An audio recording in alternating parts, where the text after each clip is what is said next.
Yep, it's that time of year again. I probably better move that plastic bucket before it gets too hot. Alright, welcome back to the Forge. Couple things to talk about today. It's really just going to be a short vlog video, if I can say all that. If you'll recall, I had two projects that I said that I would show the payment for. The first project was the little chopper that I made that I did my soldering experiment on, and honestly I need to get back to trying to solder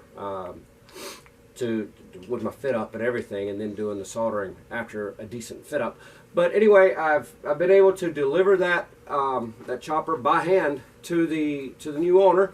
He was very pleased with it, and he has given payment. And I told you would see that in future videos. This is the payment that he has given. It is a neat little forge. Now, little history, little back story on this type of forge. Excuse me, I'm sorry. We're all fighting little change of weather colds here in our house, so it's a lot of fun. But anyway, he had one of these at an event that we do every year at East Wind Castle in Trenton, South Carolina, known as Dragon Fair. And so he had one, and I forged on it, and I really didn't know if I liked this forge or not. I just wasn't that sure. Then this past year, that was last year in 2018. Now this past year in 2019, we went back to Dragon Fair. I was the one doing a large portion of the forging. There was also Jim Looper. I'll tag him so you'll see this video. But Jim Looper helped out a whole lot, and Robert Westenberger, who is the resident forge there, has had surgery, and he's also the one who picked up he's the one who made this forge. He wasn't able to do any forging because of his surgery, so Jim and I did a lot of work, and then on Saturday together, and it was great working with him and getting to know him. And so then, anyway, he left, and I did a lot of forging, heating on this sort of forge, and kind of fell in love with it. So as I worked on the chopper, and Robert said that he wanted the chopper, I said, well, I'll tell you what, let's work out a trade. I want one of these forges. It will be great for shows that are not necessarily historical shows. It's really more of an armorer's type forge. You've got two plates here, pretty much. Well, this isn't even a plate. This is just angle iron welded together. Two castable refractory inserts. You've got a Venturi style burner with a hookup to your tank. These two pieces can come off of well, actually, all three pieces here can come off of your black iron pipe stand bar in the back.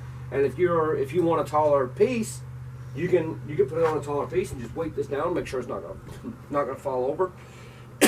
But it is a great forge that you can get pieces in. Now you are going to have to put it, if you've got a longer bar, you're either going to be stuck holding it, or you're going to have to put a piece out here to hold it up. But you have to do that anyway on most forges, so that's no big deal. But it puts out a really nice flame here. If you want welding heat, you just bring the two together. You can make brackets that wrap around from top to bottom, and insert fire brick on two or three sides. And you can reach welding heats with this forge. I haven't tried it yet, but Robert assures me that it can be done. And I'm going to have to try it sometime. So I really have fallen in love with this forge, and you're going to see it quite a bit in coming videos, especially for smaller projects. So that was the first thing. Also, the last video that I've released, which I'm actually working on the editing today, is the Initiate's blade. So I took it to East Wind. The owner of the blade is having a few difficulties. Well, there's some things going on in his life. He's a great guy. He really is, and he could use our prayers, our continued prayers. But in trade for the Initiate's blade, he made this. There is Purple Heart, Osage Orange, and Maple in this in this bow. He made this. It's somewhere around 50 pounds of strain to it, maybe a little more, but it delivers an arrow very nicely. It's within hunting specs here in North Carolina, which has to be for a traditional bow 45 pounds.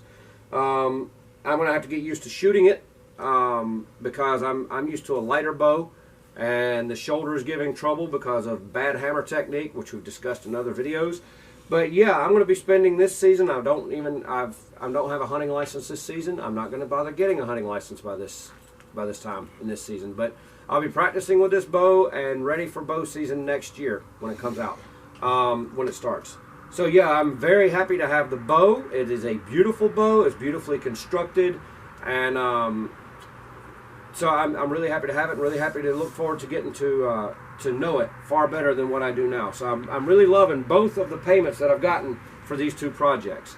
So I'm going to take this back inside because it's still right around the freezing mark, and I don't want this bow just sitting here resting in below freezing temperatures. So what we're going to do now is we're going to fire up the forge, and you'll probably see some video from what we're going to be doing today a little bit later. But yeah, very happy to have these payments. So it's just a quick shot of this forge in action as it heats up. I like it. I like it a lot. So we're going to see how it does with a piece of 1-inch square stock.